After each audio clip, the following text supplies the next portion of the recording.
This is the Lone Crater YouTube. We hope this video helps. In this video, I will explain how to excel in organic chemistry. To begin, focus on building a strong foundation. Master fundamental concepts such as hybridization and resonance early on. Understanding these basics is crucial for grasping more complex topics.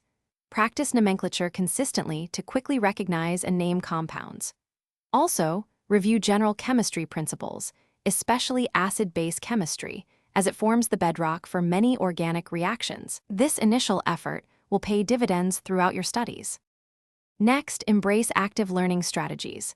Solve a variety of practice problems daily, not just before exams. Consistent practice is key to mastery. Work through textbook examples and end-of-chapter questions thoroughly to reinforce your understanding. Create flashcards for reactions, reagents, and functional groups. This aids memorization.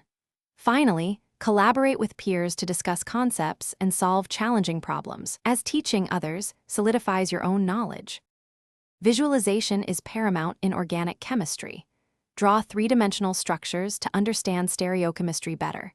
This helps immensely with spatial reasoning. Use molecular models to visualize complex molecules and reaction pathways, providing a tangible representation.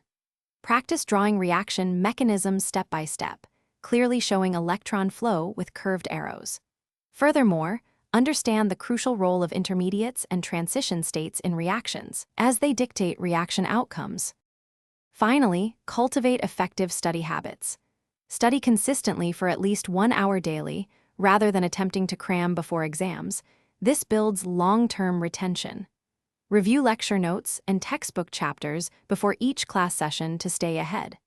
Do not hesitate to seek help from instructors or teaching assistants during office hours for clarification on difficult topics. Teaching concepts to others is also an excellent way to solidify your own understanding and identify gaps. Thanks for watching. Consider subscribing if we helped you.